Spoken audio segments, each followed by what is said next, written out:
Alright, so it's turn 46 of Honor, and first of all, let's look closely at the map. That seems to be a purple flag there and there. Interesting. What went wrong? Well, what went wrong was I screwed up my scripting in this case, and in this case I didn't anticipate what he was going to bring in. This is a perennial problem of mine, and it's a serious one, especially in this game. If you don't anticipate what the enemy is going to do, you can't counter it. So, looking at messages, first of all, underwater, my Turtle Chief and my Triton Commander were both killed by enemy mages. Then, the enemy... Well, okay, here's what happened up here. Pythium attacked me in Abi. So remember, this was the army I'd scripted for the Earthquake Trap. So he sends in one Archtheurg, carrying pearls. And Archtheurgs, recall, have Astral level 3. So, we play... We pull off the Earthquake Trap beautifully, just beautifully. For some reason, he summons Ghost Wolves. I don't know why he was scripted to summon Ghost Wolves, but he did it. And then we cast Earthquake. And the Earthquake hits our own army really, really hard. It kills a whole bunch of people. What it doesn't do is kill the Archtheurg, because, and this is something I had forgotten, Earthquake is defense negates. I talked about this. Archtheurgs have defense 15. I don't know why they have defense 15. It's very uncommon for mages to have high defense stats, but they do. They have defense 15. So, we cast Earthquake twice, and then started dropping all of our resistances, and then he cast the curse spell, Doom, and then ran away. He cast Returning, while our armies, meanwhile, actually routed because of the morale impact of the earthquakes. So, let's take a look at that battle. I lost a scout and 100 infantry units. My Trophimos oppressors got 109 kills, counting the province defense and all, and this one Archtheurg wasn't scratched. Yeah, now, the reason for this is because he's a mage and he was carrying gems, so he triggered gem usage. If this had been like a scout who had bounced off me to see my build, I would not have triggered that, that gem usage. And, with a force this small, there's a decent chance that these armies would straight up miss each other. It's a much smaller chance than it could be because my army is quite large, but there was a chance. In any case, what that meant was, once I did that, also one of my shackled mages was assassinated. What that meant was, when I then went into Anserna, obviously, I didn't have any gems, because I just used them all, casting my Earthquakes. And I had less than half the units total I had planned to have, so these Theurg Communicants have defense skill 7. The regular Theurgs have defense skill 11. The Earthquake Trap would have worked perfectly here. It would have wiped this communion out.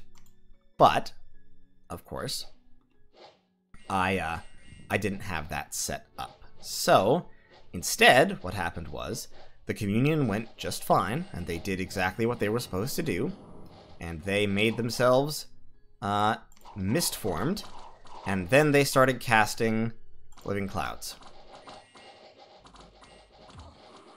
Yep, there's the Living Clouds, so now they summoned a whole bunch of air elementals, and my mages are doing what they can, casting magma eruptions and thunderstrikes and such, and we've got some buffs going on, but they're also casting thunderstrikes on me, killing my infantry, and my infantry, since a number of them are starving and or diseased, and since they are in small squads, are now routing, basically as soon as they're hit.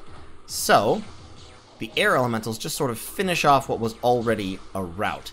Meanwhile, my tyrant jumped all the way into the back here, and I actually was looking elsewhere so I missed it. Got a couple of kills, then got hit by a thunderstrike, stunned, and killed, having accomplished very, very little. So this army rolls me with practically no casualties. It was a disaster. We killed a total of 11 people, and 8 of them were province defense. We lost all the shackled mages, the tyrant, half the units. The Trophimus oppressors did get away because they could fly, and so they retreated flying, which is nice. And they, except one of my oppressors died because he retreated into enemy territory. 2 of them managed to retreat. So that was a disaster. Then in Gold Crags, I was attacked. And I was attacked by not only the army I was anticipating, but also the angels. So I have 1, 2, 3 archangels. Archangels, sorry. 1 harbinger, 1 angel of fury, and I think that's 10 angels of the host. I'm sorry, 15 angels of the host. Yeah. So over here, I had scripted to cast Shadow Blast with him and Firestorm with Asopos, the Phlegra tyrant. And all these are just thunder striking. So this one was a little less one-sided, but it was still fairly one-sided. So he cast poison resistance on all his troops, and then he summons literally 100, I counted, literally over 120 elementals in a couple of rounds, plus he casts Mistform. So, first of all, that's an incredibly huge gem expenditure. I haven't counted it out exactly, but it's a lot. But it pays off because the gems and he's also cast Foul Vapors, so he's also poisoning everybody. Those gems, in addition to, you know, everything else, basically just means that I get obliterated. I don't have anything that can stop that quantity of elementals, and so as you can see, my entire army evaporates in extremely short order. Amphimachos is still on the field, but at this point he is the only one, and then he is surrounded and hit by an angel of the host, and we can actually look at him to see, just air elemental, angels. There's my cave crabs, Cyclops warriors, and then we go to fire elementals for a page or so. And then we have all of my infantry. They literally, like I said, over 120 elementals in a couple of rounds. Plus a whole bunch of long deads. So Asopos, that's all the damage messages there. He got hit by the air elementals. Yeah, he just got burned down by the air elementals with shock damage that he wasn't resistant against, and that was armor negating. And then my other tyrant, Amphimachos, is here somewhere, past all these Principes. All my shackled mages, all my shamans killed, mainly trampled, I believe. Yeah, that's trample. When there's no message like that, they were just trampled to death. I did kill a number of Theurgs and Theurg acolytes. And one communicant, but... Oh, and Amphimachos, he is listed here as a white mage. He also was killed by the air elementals with the... And then the Angel of the Host hit him for 23 points of damage, which finished him off. So, that was also a disaster. Wasn't quite as one-sided a brutal curb stomping because I did at least kill a bunch of mages. I killed the Arch Theurg, a Camazotz, a Lion Tribe Witch Doctor, doesn't matter, 7 Theurgs and 6 Acolytes, plus an Angel of the Host and some other random troops. Pretty much all the kills came from the Tyrants from the Firestorm. The Firestorm did not kill... Well... Yeah, the Firestorm didn't kill many of my own troops because my troops were killed so quickly. By that enormous swarm of elementals. I mean, I didn't expect that. I just didn't anticipate it, and I probably should have, but it was a huge expenditure of resources. But, you know, it paid off because it saved the fort, and it utterly destroyed my army. So, yeah, that happened. In terms of Helots, I don't really care about the Helots and the Cyclops being lost. The Cave Crabs being wiped out that easily kind of hurts. And losing 36 mages in exchange for 17 mainly cheaper mages. I'm sorry, 16 mainly cheaper mages. That is painful. An Archtheurg is an expensive, powerful mage, but I lost 2 of those. Now, my Trophimos Oppressors technically do cost less than Theurgs, but he has more money than I have, and I lost 12 Oppressors in exchange for his 7 Theurgs. His Theurg Acolytes only cost 70 compared to the 60 of my Shackled Mages, so I definitely came out worse here. It's a little bit closer in terms of resources than it looks, because a lot of my troops were free, and my mages are cheaper, but still, this was a kicking, a brutal kicking. In Lake Purple, likewise, I also lost, because he has a whole bunch of these trolls up here, and he had the Troll King, the Sea King, who brought a small communion underwater. Just skill spam, but basically he had almost as many random underwater independents as I did, plus a bunch of better troops. So my random underwater independents actually beat his and send them running, but his water elementals managed to hold the flanks, and his sea trolls managed to hold the rear. They are stabbed quite a bit, but they managed to hold it off, and my troops rout. So that was a thing. Now, if I'd left my other unit here, maybe I could have done better. But look at this. I mean, I killed none of the trolls. I did kill the Woodhenge Druid somehow. I don't know. I don't think this was winnable. I think it was a good call to pull the one back that I could. In Gnome Peaks, I lost Dominion. In Ostmark, I lost Income. We can also see some other battles here. In Helmshire, Tianchi attacked AI Ashdod and beat them up because they had almost nothing there. In Balcoria, Tianchi went in against Pythium as well, so the others are starting to come in. And he's got just a big whop of Living Mercuries, who are his special elemental. They're basically water elementals, but with more hit points and a poison cloud. So they're basically better water elementals. Plus, Jackie Chan, the Earth Serpent, who is cursed, interestingly. And on the other side, Pythium just has a tiny, tiny little bit of friggin' province defense. So, he is poisoning his god here. I mean, poison resistance 15, but still, that's not quite enough. And the Living Mercuries just swarm across the field and just eat these guys. So, no problem there. And Amphimachos came back as a white mage, and as sometimes happens when you come back as a white mage, he gained a level of death, which is kind of cool. Now he's natively death 3. However, that is not compensation for what's happened here. So we're just gonna freaking pull on back. We are getting out of here. I'm recruiting Shackled Mages there. I have a ton of gold now, because I just lost half my Mage Corps. It's a little bit hard to see how I'm going to hold this area. I've got more armies moving up. I can get a big pile of troops into this fort, and I think I can hold the fort, because that's like 250 some odd siege strength that I can just slap in there and call it a day. That is one... Stop doing that. That is one advantage of playing Phlegra, is that you can just snap your fingers and have infinite siege defense. Similarly here, instead of patrolling, all of you guys are just going to defend. And the fortification has 124 siege defense right now. So he's going to break it down only quite slowly. That said, he can just go through the Caverns of Gnek. And I don't have a whole lot that can stop him if he just does the same thing. Assuming he has enough gems, he can just pretty much roll over me. For a while, because I need to build back up. All of these mages, every last one of them that's currently researching is going to need to come down this way. They can't, unfortunately, cross that because it's not hot, so it's going to take them a while, but they need to get to Delca ASAP. I do have the makings of a communion right here.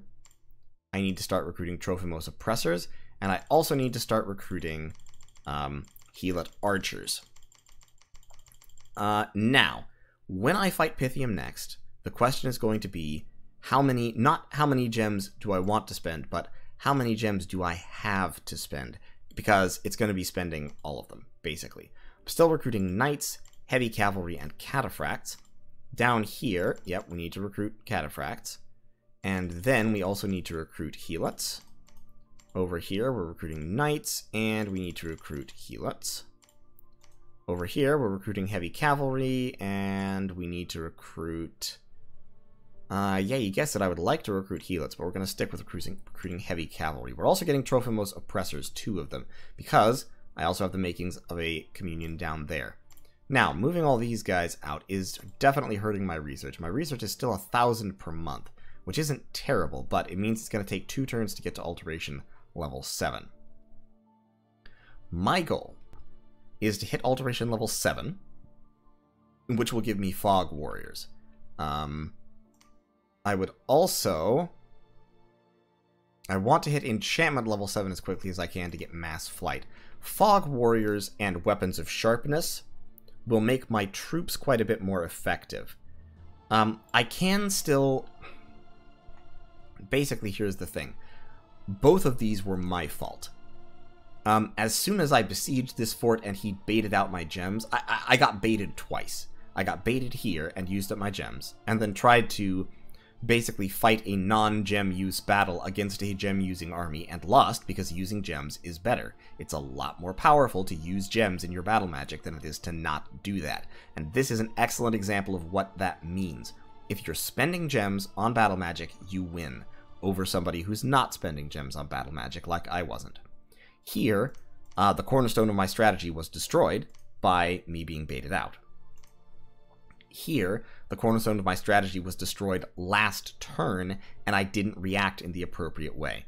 So, entirely my fault. Like, I can't say that any of this was not my fault.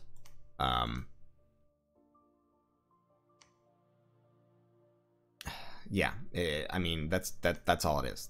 That's all there is to say about it. It was... I just made a couple of dumb moves and got really, really slapped down for it. On the plus side, insofar as there is a plus side, I appear to be attracting all of Pythium's armies. Abasius should be coming in with a raiding plan down here. Is coming in from this side, or should be, and Tianxi has built up a massive army and will be taking Wolfen Plain, as well as hopefully pushing on with the Living Mercuries. So Pythium is definitely going to be distracted. That's about all the good news I can muster. Outside of that, it's going to be a problem. So, troops are concentrating southwards just as rapidly as ever they can. We're getting all of our communions up here, pushed down to gather at Delca to form the counter-strike. I think I can hold Phlegra. I don't think that should be a problem. I'm not going to recruit those guys, actually. I'm going to recruit a whole bunch of Cyclops for siege defense purposes. We're getting a couple more Tyrants. Gargaros, I need to not patrol. I need you to be capturing slaves, actually. Amphimachos, I have gems for summons. So... I'm not sure what to summon. I haven't focused Conjuration, so I'm only at Conjuration level 5. In terms of combat, hitting Conjuration level 7 would be extremely useful, but... So basically, so I can counter his Living Clouds with my Living Clouds and his Living Fire with my Living Fire. It would also let me summon Mound Fiends and potentially... There's a spell that lets you send... Yeah, potentially Harvester of Sorrows. I don't know. We'll see, but I'm thinking Alteration level 7 and then Conjuration 7. We're going to have to leave Enchantment for now. As I've said, I have Weapons of Sharpness. If I have a Communion and I'm planning for the long haul, what that Communion can do is spam out a whole bunch of elementals to counter his elementals, drop Weapons of Sharpness. Weapons of Sharpness works on ranged attacks. So if you drop Weapons of Sharpness and Flaming Arrows in the same battle, basically all my cheap, crappy Helot archers become the equivalent of 4 crossbows, approximately. Because they fire twice as fast as normal crossbows, and they're getting 2 armor-piercing hits per arrow. So, that's something. That's definitely something. In fact, I think I'm going to cancel all these guys and just swap them over to Bowman.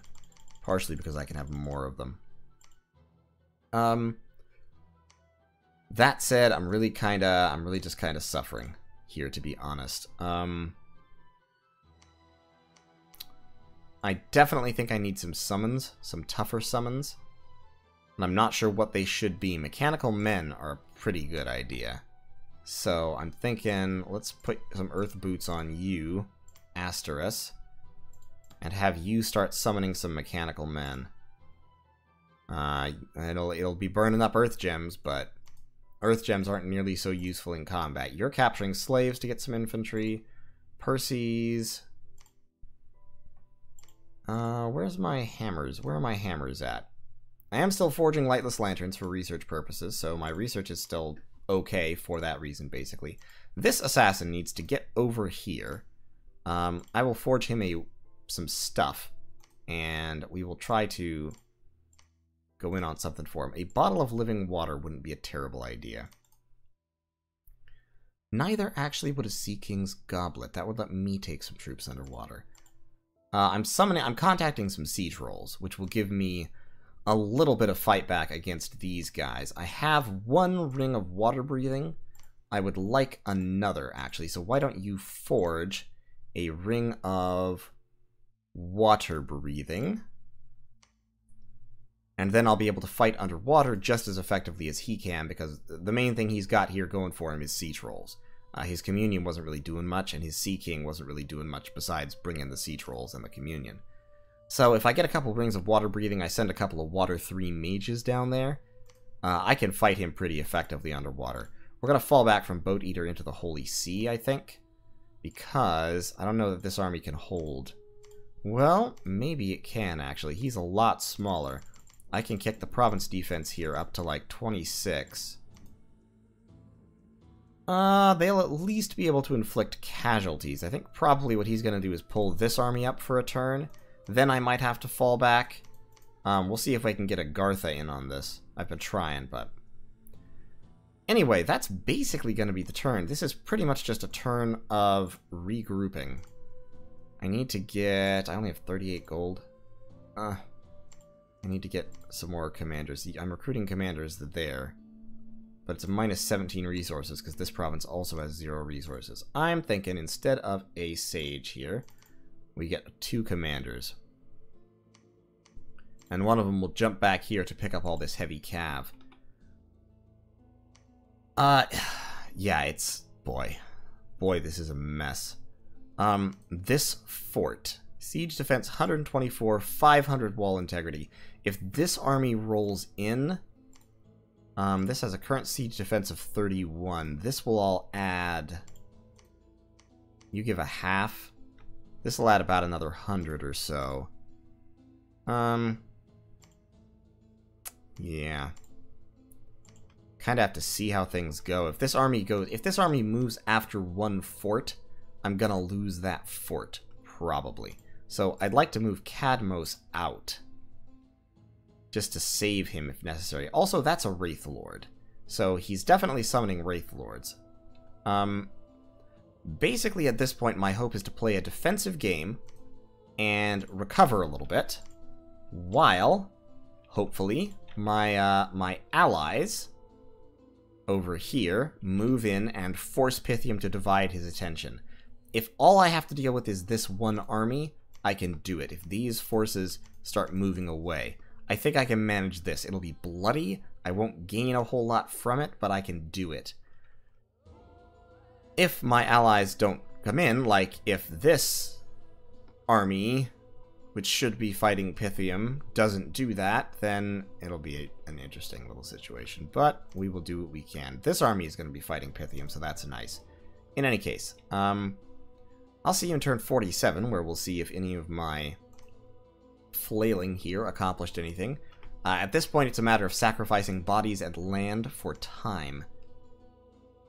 And that's what I'm kind of hoping to do. I actually need to get a Trophimos Oppressor here, so I need a little bit more cash.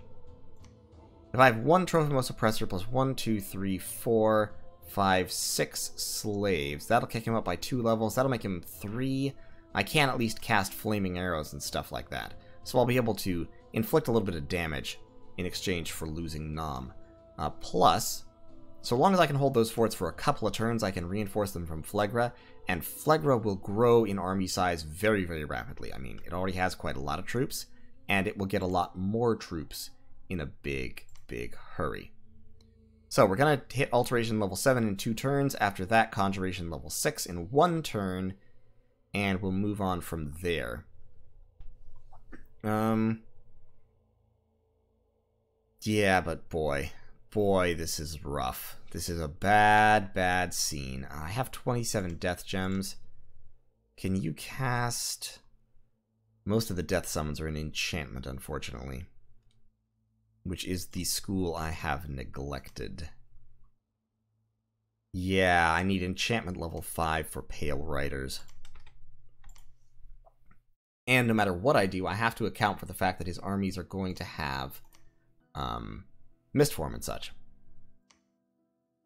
This fort is probably actually the one I can't hold.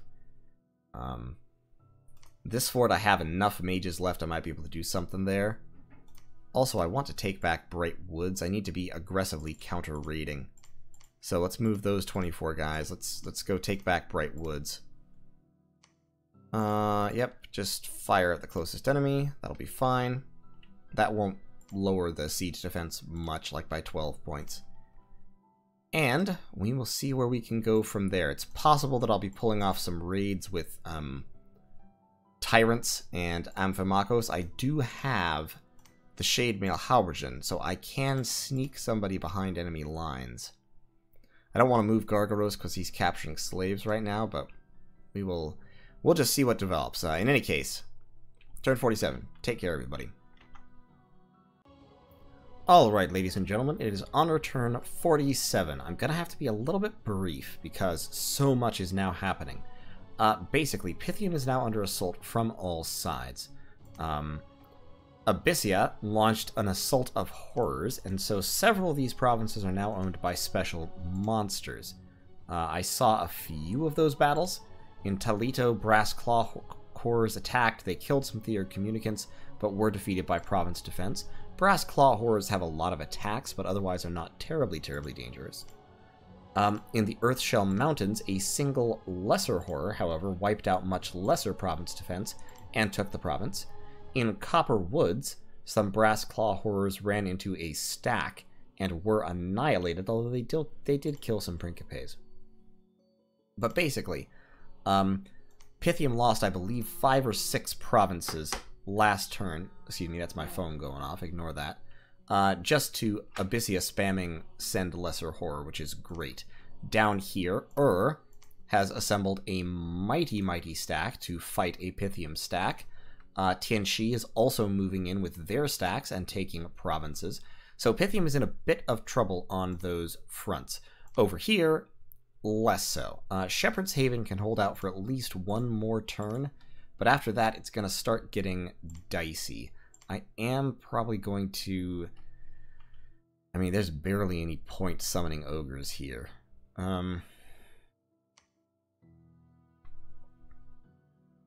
Yeah, in terms of chaff, this fort is not holdable unless I can beat back this army. And I'm still kind of trying to figure out how I do that. Here's the nice thing.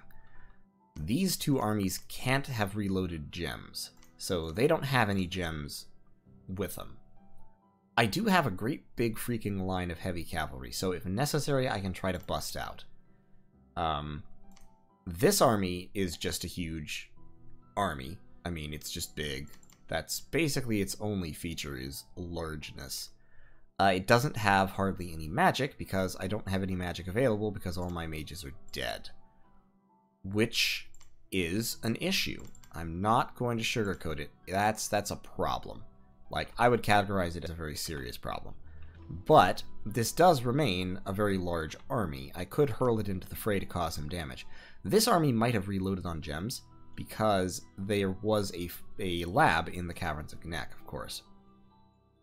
And I imagine this army is trying to make a play to take Phlegra. I'm not actually afraid of that, because A, Phlegra is recruiting a whole bunch of troops, and B, the storm is coming in the form of all my troops from up north, and all my mages, more importantly, from up north, swarming down. Now, the actual big war communion is going to take quite a while to get there, but Electos, with his Gigantes, is going to get there very quickly. And, yeah. Also, I lost all of this to raiding by angels. The funny thing was, in Spring Spires, let's watch that battle. Remember I had that Hound of Twilight that I summoned who landed in Spring Spires after retreating and never did anything with him again? Well, so this angel, this Harbinger, who is an expensive summon with invulnerability and a Wraith Sword and Chainmail of Displacement and all these cool things, is down here. This Hound of Twilight is totally unscripted. Cadmos cast Quickness on him to make him combat speed 44. And he blitzes across the battlefield at blazing speed to attack this angel. And here's the interesting thing. Hounds of Twilight, of course, have magic attacks. So, especially when quickened, and getting 4 ghost-rending bites per round, we'll just watch what happens. This angel is buffing. The Hound of Twilight's going in on him, taking a little bit of damage, but just popped the mist form. And the angel's invulnerability does not apply to his magical attacks. So he only has protection 15 against these ghost-rending bites. And angels don't have all that much HP, so there he goes. There he goes. The Stop the Dead doesn't hurt him, but he hit him in the head with the ghost-rending bite, and did 19 points of damage, which instantly killed the Harbinger. So yeah, that was nice. So I killed a Harbinger, just randomly, by accident almost. Cadmos is going to take that Hound of Twilight down to attack the Lumber Construct. He's going to cast Quickness on it, and then he's going to cast Liquid Body to try and keep himself alive, and then he's going to spam Numbness onto the enemy. Hopefully I'll be able to kill this Lumber Construct and or just recapture this province. If I don't, it's not a huge loss, although losing a hammer will hurt. Over here, I'm moving mages into this province in order to stop this Angel of the Host raiding party if they come here.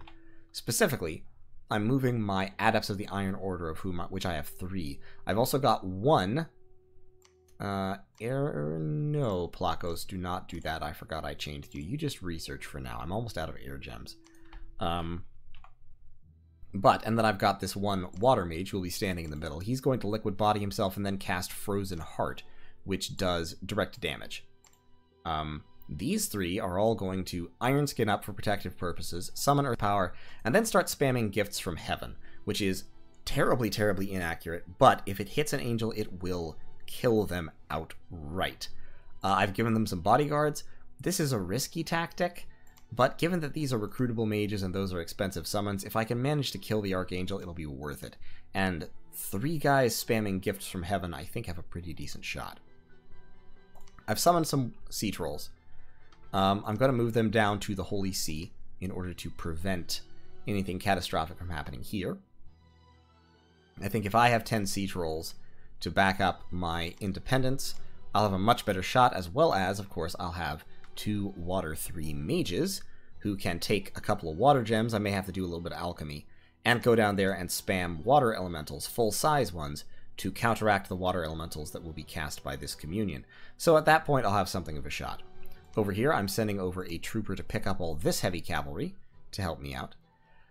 I'm not sure what I'm doing about this situation. That army is probably going to go besiege Phlegra, and Phlegra can hold for a while, but I don't know. 125 siege defense against 200 and something siege attack, so they'll take a long time to bust down the walls. But I kind of want to do something with this army. That said, I'm not sure how useful this big ol' army is, especially because I don't have many communion slaves. I've got 1, 2, 3, 4, 5, 6 communion slaves at the moment, which is enough to kick me up to level 3. And level 3 is useful, but it's not like game-changing, battle-winning magic useful. You need level 4 or 5 for that, typically. I could spam fire elementals in support of my huge amounts of chaff, which would be useful. Let's set you in. Let's actually leave my troops in blocks here, because blocks are easier to buff. If I go into battle with this army, it's going to have to be it's going to have to be me trying to win by buffing my troops, which I'm a little bit worried about. I'm not sure I can necessarily manage to win that way. Now, he doesn't have gems, as I said. So, well, I take it back. This army might have gems. This army doesn't have gems. So what I could do is I could take this force, attack this way, and probably beat this army. There's no way I can siege down Gold Crags at this juncture. Gold Crags is just... they would just move in a reinforcing army and crush me again. But I could at least hurt this army in Abi. The army in Abi has 3 Theurgs and a bunch of Theurg communicants, so it's an army. I mean, it has some magical abilities, but I could crush it with numbers. Especially, like, my buffed troops would be able to cut through their relatively weak infantry line. The other option is to try and close on this army, but I imagine he's anticipated that and has reloaded this army with gems. Here's what I kind of figure is going to happen. This army is probably going to stay here. Possibly part of this army will move over to reinforce it, anticipating that I would try to close on him with both of these armies, which look scary but don't have the magical support to really be incredibly scary. Although, that said, Gargaros could cast flaming arrows, which would make it quite a bit scarier. What gear do I have for you? Nothing. Nothing useful. While I'm mulling this over, let's give this guy a lantern to help him research. My research is a little bad right now because I'm moving so many mages around, so I would like to help with that as much as possible. These 3 air mages are casting Cloud Trapeze, and they are going to jump over to here, to Olier, to get me a little bit of gem income back, because I lost quite a bit of gem income from this raiding. And they will spam out some air elementals. Air elementals are not a great counter to angels because angels have magical weapons and can kill them very quickly, but they can trample, and angels are small enough to be easily trampleable. So if I can spam out 6 air elementals or so, I think they have a good shot at killing 1 or 2 angels. These guys are moving down here to deal with the lumber construct. Right now I have Gargaros moving down here to take Saran Forest. I'm not sure that's really the best use of his time.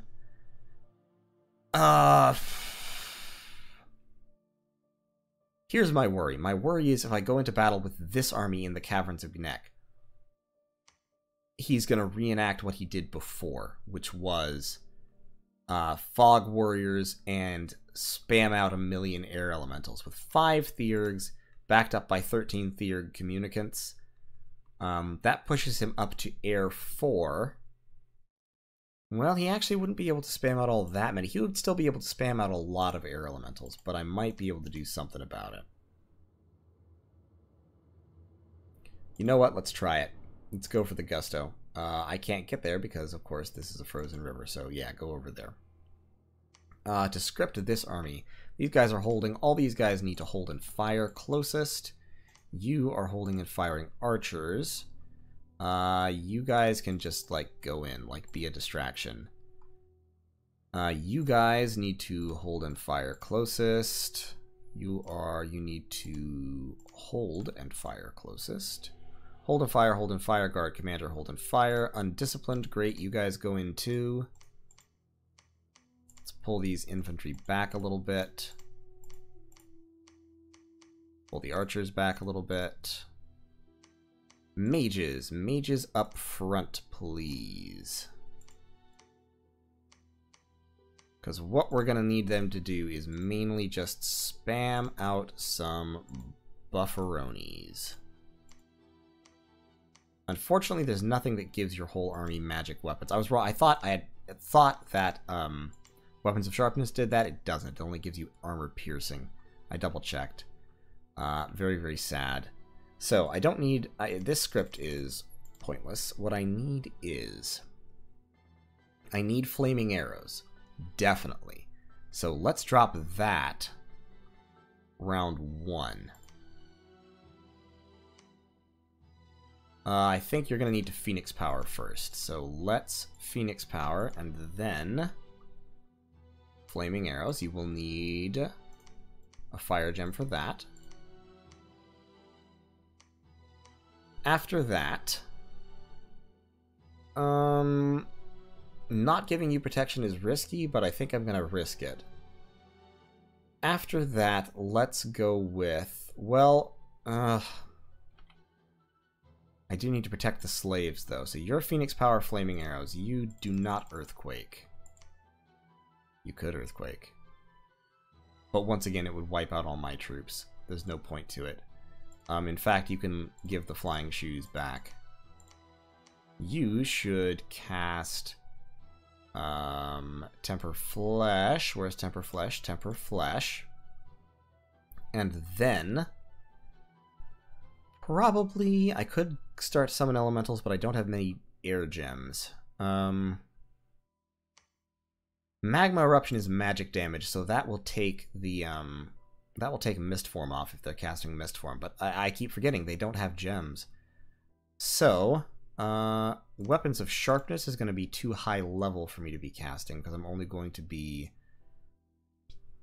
I'm going to be level 4. So actually, if I cast Earth Power, I can cast Weapons of Sharpness. So I think what I'm going to want to do is Earth Power, Temper Flesh, Earth Power, and then Weapons of Sharpness twice, followed by Magma Eruption. And then you, sir, where's my other one? Orestes, you are going to need to go. We've got Temper Flesh, so let's also go Stone Skin, and then Earth Power, and then instead of Weapons of Sharpness, let's have you throw... Well, actually, Weapons of Sharpness... It's a choice between Weapons of Sharpness and Strength of Giants. And I think Weapons of Sharpness is actually more important. So let's have you also go Weapons of Sharpness twice, and then Magma Eruption or Acid... Could drop Acid Storm. Not worth it. Once again, it will kill my own guys. Acid Rain is area of effect 4+. Magma Eruption is also 4+. And Lower Path. So yeah, let's go Magma Eruption. It'll do less damage because it's not armor piercing, but it'll still be magic damage. It'll still hit and remove Fog Warriors if they have that. So you told them, yeah, we'll kind of space y'all out. Now, the interesting thing is, of course, Weapons of Sharpness does apply to archers. So if you drop Weapons of Sharpness on archers, their ranged attacks become armor-piercing, I believe. At least they should. And when you combo that with flaming arrows, it can make archers extremely effective. So that is honestly a thought. Philetor. You've got Phoenix Power, flaming arrows. Then, why don't you also cast... Weapons of Sharpness? Yeah. You, tell you what, you will cast Weapons of Sharpness among the archers. So we've got archers all back here, all getting Weapons of Sharped up. Up here, you two are going to be casting Weapons of Sharpness on the infantry in an effort to make them dangerous, and you guys are going to be attracting attention. So, that army will go in and hopefully crush this army. This army will, like I said, probably come besiege Phlegra, Gargaros. I would like to take back Siren Forest to get my income back, but honestly I'm not too worried about it. Why don't we have Cadmos come over here instead? I imagine that Angel of Fury is going to move. He might not. If he doesn't, he'll probably kill Cadmos, but this will give Gargaros time to cast. Let's put those away. Let's give you the Skull Staff, and you can cast Twiceborn on yourself. Amphimachos is summoning more Hounds of Twilight. They are quite useful, to be honest. I probably should have summoned more. They're unsurroundable, they have perfect dark vision, they cause fear, and of course they have those 3 attacks. So their attack density is pretty good. On top of that, very high hit points, decent stats all across the board, and high combat speed. So using them as kind of elite summoned heavy cavalry is definitely viable. I find myself wishing that shackled mages were not maybe automatically communion slaves. Not really. I love having them be automatic communion slaves, but at the same time, it would kind of be nice if they could do things that weren't communion slaving, because at the moment, the water random ones spamming Frozen Heart could be super, super useful. But we'll deal with that as it comes. My armies up here are pretty much just staying put. I've just got a whole bunch of Helix up here for no readily obvious reason. We're going to stop recruiting Helix for a moment. We are going to grab a commander to go up there and patrol. Over here, I could use some units. So we're going to actually start recruiting Helix there just in case. And over here, we're not recruiting any units, but we are recruiting more shackled mages. So, that's going to be the plan. We will see how it develops. I am going to put a couple points of province defense back there just to show willing, to make sure he can't recapture provinces from me with scouts, which would be embarrassing. And a big part of this fight is just kind of be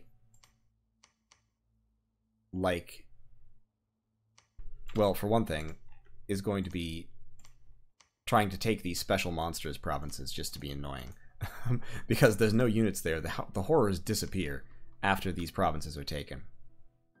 So, by taking them, if they have any gem income, I can take that gem income for a turn.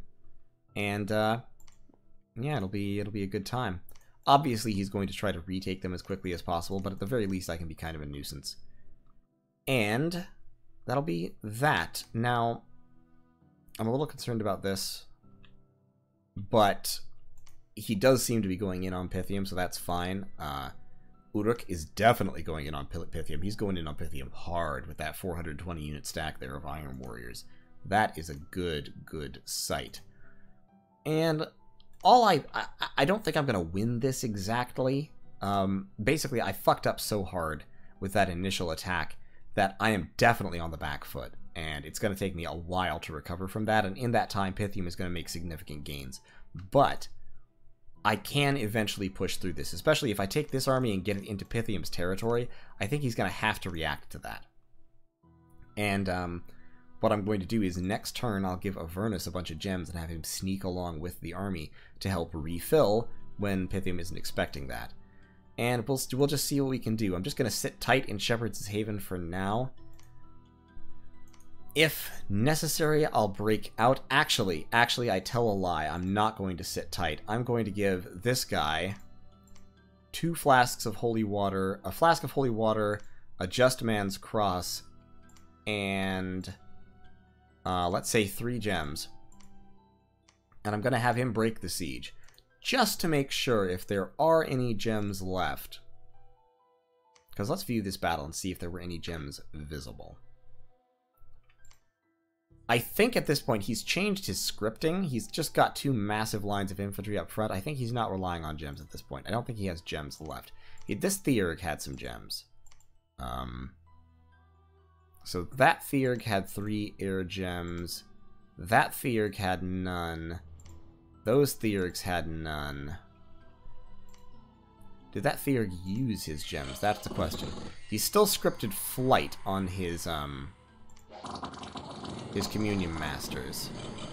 He's spamming Thunder Strikes. Yeah, I don't think he's really using gems, but just in case,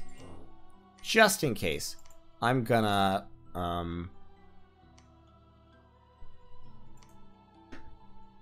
pop out Hippomachus, and I'm going to script Hippomachus all the way back here. Since there are no Communion Masters on the field, he'll be able to move, so I'm just going to have him in the back and script him to retreat, I think. Like, have him right there. He should get off the field within 2 or 3 rounds, which should be before anyone really does anything that can kill him. If I lose these, it's not a big deal. Fire gems are my most common type. And if this army pulls back and has gems to reinforce this army, like, just in case, Hippomachus might be able to draw some of the gems away. So either I lose something that doesn't matter much, or I suck away some enemy gems. Either case, it'll be worth it. Raiding armies like this with a Twiceborn Tyrant could be definitely useful, since Twiceborn will bring them back from the dead. It'll bring them back as white mages who can't thug as effectively, but, I mean, it'll bring them back. So, if necessary, if this army besieges Phlegra and has a bunch of gems that they're using, I'll probably break siege with Gargaros and like try to cast Firestorm on them. I mean, I have a flame helmet, so just breaking siege with Gargaros equipped to live and casting Firestorm could do a pretty good job. In order to accomplish that, actually, what I'll want is I will want a copper plate. So I'm gonna just do that a little bit like that. And you are going to forge a copper plate because a copper plate will give me 25 shock resist and prevent him from just being thunderstruck to death. So, Gargaros with, he's going to cast Twiceborn on himself, with a copper plate, a ring of regeneration, a lodestone amulet to increase his magic resistance, the flame helmet, and then he will also want a reinvigoration item or two. So he's going to need some Boots of the Messenger. Don't defend. Capture slaves, please. He's going to need Boots of the Messenger. And he's going to need... Oh, no, you weren't capturing slaves. You were Twiceborning. He doesn't have any slots for a Girdle of Might, unfortunately. Shield-wise, he would also like to have a... why can't I forge a Shield of Gleaming Gold with you? A Shield of Gleaming... Oh, because he's not Earthfire Crosspath. A Shield of Gleaming Gold or another shield that will prevent people from attacking him. So actually, that would be a Vine Shield. So we're going to forge a Vine Shield as well. So, with that gear, and also just a weapon, like I have a Sword of Swiftness sitting around, so I'd hand him a Sword of Swiftness. With that gear, Gargaros would probably be able to cast Firestorm.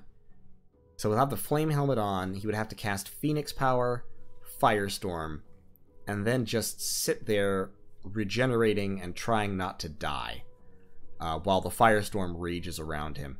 Now, his fire resistance would be high enough that it wouldn't kill him, and if he just existed for a while, it would probably inflict significant casualties. After that, I could just tell him to retreat, and if he wasn't already surrounded by elementals, he would retreat back into the fortress. And even if he died, he would come back as a white mage, so worthwhile, I think. So that's what I'll try to do there.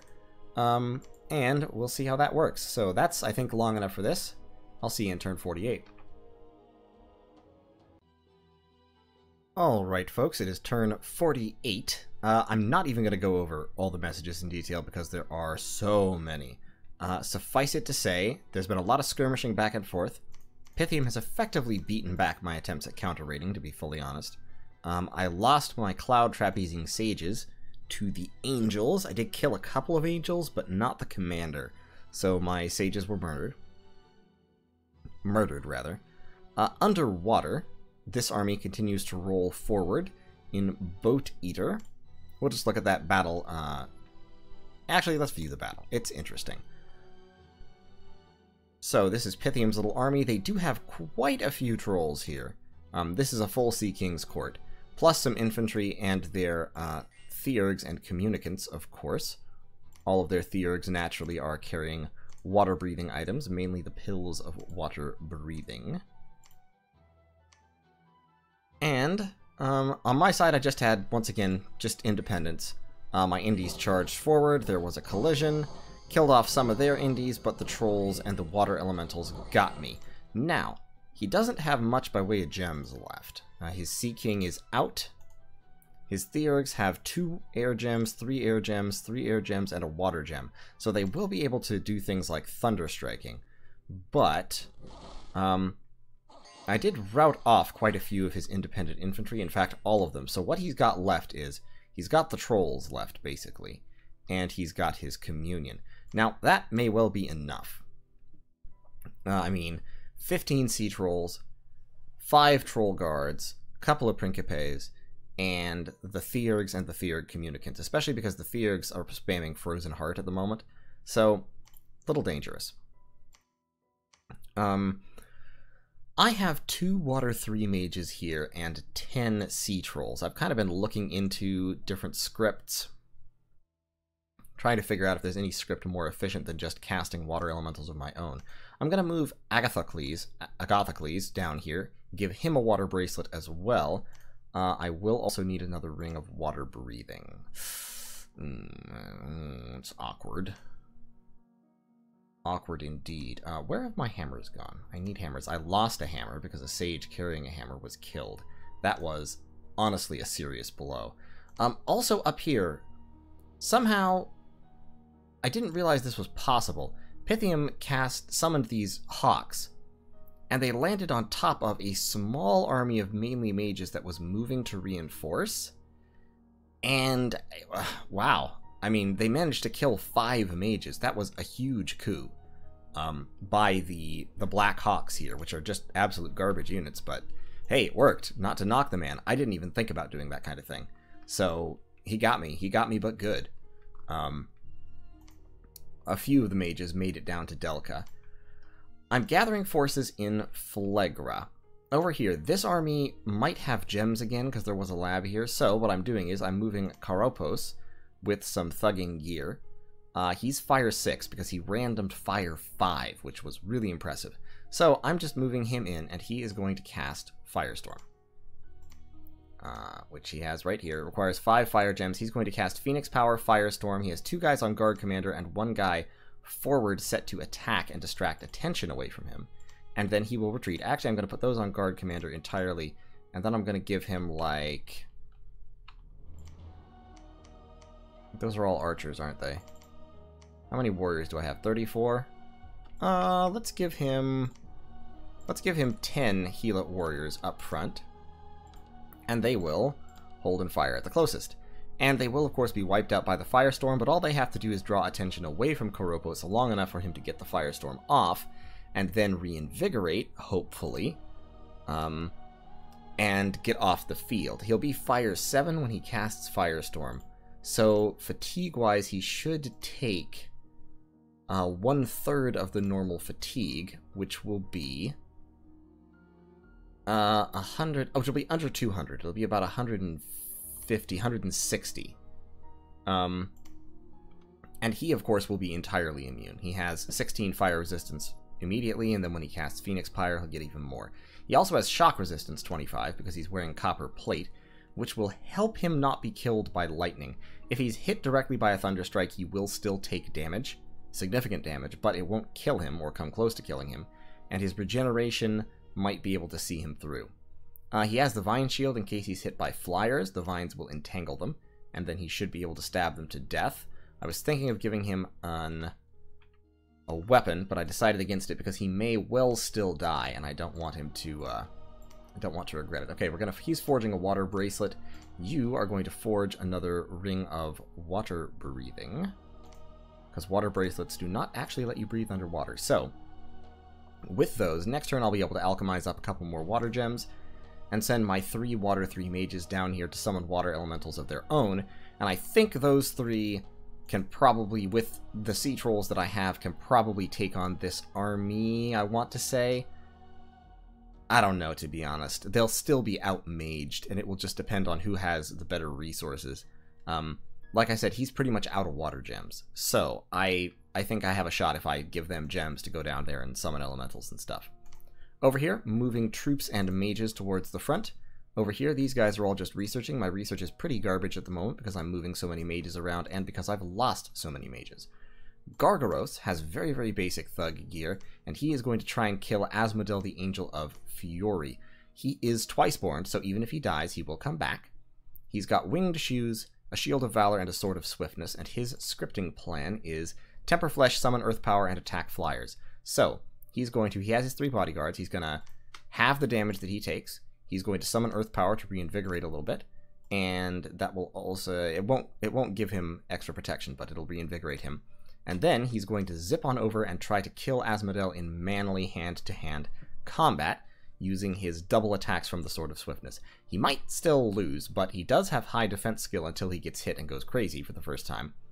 And after he gets hit and goes crazy, his protection will go up, and his attack skill will also go up to 16. So with the Sword of Swiftness, that will be 18 on both of his attacks, and he does a lot of damage when he hits. So I think he should be able to handle it. Amphimachos is still standing around summoning. I am forging gear because I'm probably going to thug Amphimachos out. He doesn't quite break me into high-level death, and I don't quite have the death gems to empower him. To be honest, if I'm planning for the long game, empowering Amphimachos and giving him so that he can be Death 5, and using him to summon high-level death summons is a really, really good plan. But I have to make sure that I survive this first. Obviously, Pythium is in trouble. He's kind of besieged on all sides. But he's doing his best to diplomatically split up our little coalition, and if he manages to do that, we're screwed, because I can't take him alone after those losses I suffered. If I'd gone about into this war in a smart way, if I'd realized what it was that Pythium was going to do in order to counter me, in other words, if I had played better than I actually play, I would have been able to take him on. But with that big hit I took right at the early game, I need time to recover. I need time to bring my troops in. I need time to build up a couple more tyrants. I just need time. And if he can focus all of this, especially all of this, and all the other armies and troops he has down here, if he can focus all of them on me, I won't get that time. So, it's vital to me that Tianxi, Uruk, and Abyssia stay in the fight. In fact, it's vital to me that Abyssia starts sending in troops. I need to talk to him to see if that's actually happening, or if he's just going to sit back and opportunistically spam horrors. I know there's definite tension on this border between Tianxi and Abyssia. There's armies sitting there eyeing each other, and that is bad, and I need it not to be happening. But we'll just kind of have to see how it goes. Agartha has sort of been sitting this thing out as well, which is good for him, but not for us. And I need to figure out what's going on with them as well. They've mentioned they're thinking about jumping in on Pythium, but they have not. They've been a little bit coy about it, which makes me worried. So anyway, that's fun. They are summoning Umbrals, definitely, which is also a little bit frightening. In terms of globals, Abyssia still has the Eyes of God, Pythium still has Stellar Focus, and Uruk still has Mother Oak. I'm spending all of my nature gems. I'm giving up on the whole taking Mother Oak away thing, at least for now, because I need vine shields and other nature equipment. But, you search here. If I can build up the death gems, I can break into death to have a good end game, and basically all I need to do over here is stay alive while Pythium's attention is split, and I should be able to start pushing back fairly soon. My recruitment is very, very rapid, so I think I can manage it. The reason I'm trying to firestorm this army is because, like I said, I think they've probably reloaded on gems from this lab. This army shouldn't have any gems.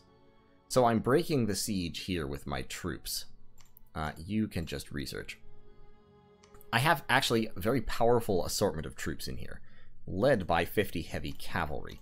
So they are just going to straight charge the front. Actually, we're going to do this differently. Be in a box. Be in a box. We're going to set them both to attack rear. And we're going to try to sweep the flanks with them. We're going to have these guys way up in the front line. These are Heelot warriors, so they can be like here. Yeah, you back up a little bit. They can be here. Heelot archers can be a little bit behind. And yeah. That's going to be the plan. These guys will charge the front line in their undisciplined way. These guys are moving in to shoot at stuff. Trophimos commanders in the back. Shouldn't be much magic with this army. I tried breaking the siege with Hippomachus last turn, just as a test. And this is just Principe holding the siege down. All the mages have moved. Now, all the mages have probably moved over here in order to grab gems, like I thought. So breaking the siege may well backfire. But it's a risk I'm willing to take. We're just gonna kind of have to see how it goes. This army is actually advancing into Pythium's territory because I need to take his mind off my territory. I need to push. I don't want to go attack. I'm threatening this fort, so what I'm hoping is part of this army is going to go back to that fort, part of it gets firestormed, and none of it moves down here. It might split up multiple ways, and the firestorm trap might hit nothing. It might all go back here. It might all go back here and crush my attempt to break out and end up capturing Shepherd's Haven, which would be bad. That would actually be really bad. See, that's why I'm not going to break the siege. I'm not going to break the siege. I'm going to play it cautious. And the reason I'm going to play it cautious is I can stand to be in here another turn, especially because the armies in Phlegra are growing by the day. I need to do a little bit of counter raiding, and I need to get Electos down here. Electos will help the situation. I need to get a couple more mages into Phlegra. And from there, we can kind of start working on something. I don't have much communion power here. I am moving this guy over here to kill these wolves and get this province back to get my gem income back. Moving up more heavy cavalry from Marion and Tifia. I've got more heavy cavalry here with these guys. They are actually going to move back onto the Steppe of Wild Horses in case he tries to raid that with an angel. And they will move, and there should be a move and patrol option. Okay, so yeah, you're all moving, and then I need you to move and patrol. There you go. So they'll move in here and patrol. And we'll also get you to move and patrol this turn. Nope, nope, nope, nope, nope, nope, nope. That was the wrong button. Move and patrol. I hate the fact that there's no move and patrol hotkey. You would think there would be, but there's not. Over here, I've got significant troops. I'm going to give those to Podarches, who has, for some reason, he has 45 leadership. So Podarches can also move down towards Phlegra, which he can reach in one turn because it's shockingly close, despite looking fairly far away. These guys, I'm forging lightless lanterns with my fire gems now that I've hit construction 6. That will kick my research into slightly higher gear, which is all to the good.